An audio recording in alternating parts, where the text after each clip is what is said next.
1. അരങ്ങ്. എതിരെ വരുന്നത് നെടുമ്പിള്ളിയിലെ രാമനുണ്ണിയുടെ ചെറുമകൻ യദുരാജാണെന്ന് ബോധ്യമായെങ്കിലും നെടുനാളത്തെ നാട്ടുശീലം എഴുത്തച്ഛൻ മാഷെ ഒരു ചോദ്യക്കാരനാക്കി. യദുവല്ലേ?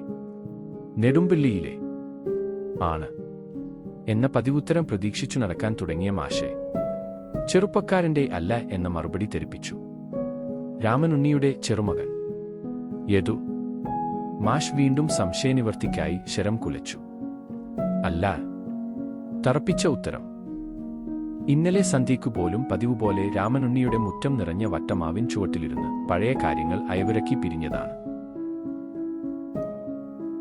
സഹപാഠികളായ അയൽക്കാർ കുട്ടിക്കാല വികൃതികൾ ചികഞ്ഞു പെറുക്കിക്കൂട്ടുന്നതിനിടയിൽ പുസ്തകവുമായി മുറ്റം കടക്കുന്ന കോളേജ് കുട്ടിയെ ചൂണ്ടി രാമനുണ്ണി.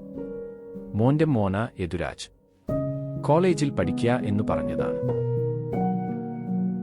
മിടുക്കൻ ഏതു കോളേജിലാ എന്ന ജിജ്ഞാസയ്ക്ക് ക്രൈസ്റ്റ് കോളേജിൽ എന്ന് അവന്റെ ഉത്തരവുമുണ്ടായി. നന്നായി പഠിക്കാൻ ബുദ്ധിശക്തി നേർന്നത് വിനയപുരസ്സരം ഏറ്റുവാങ്ങി അവൻ അകത്തേക്കും പോയി. പിന്നെ കാണുന്നത് ഇപ്പോഴാണ്. അപ്പോഴേക്കും എല്ലാം മാറിയെന്നോ? പിന്നെ ആരാ മിടുക്കൻ കേൾക്കട്ടെ? മാഷ്ക്ക് അറിയാതെ സുഖം കിട്ടുന്നില്ല.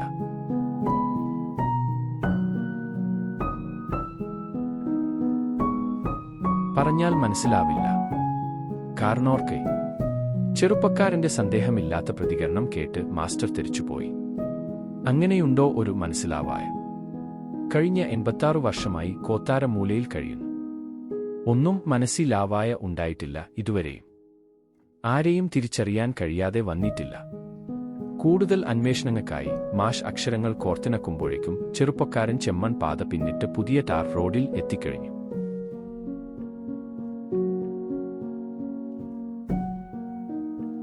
ഇന്നിനി എങ്ങോട്ടും പോകേണ്ടെന്നുറച്ച് മാഷ് തിരിച്ചു വീട്ടിലേക്കു നടന്നു.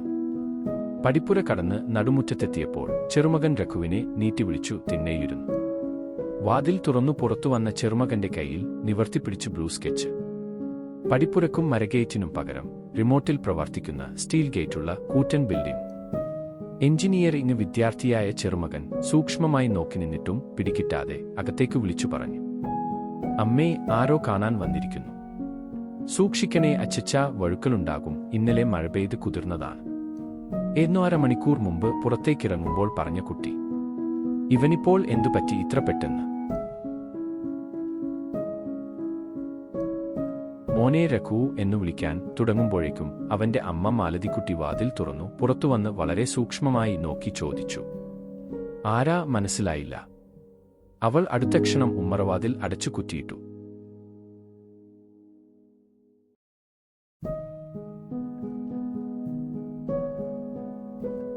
കുഴയുന്ന ശരീരം താഴോട്ടു പോവാതിരിക്കാൻ മാഷ് തിണ്ണയിലെ തൂണിൽ കെട്ടിപ്പിടിച്ചു.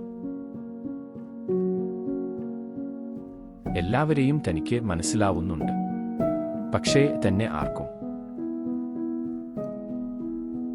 മാഷയുടെ കണ്ണിൽ ഇരുളിന്റെ ചീലു കനത്തു.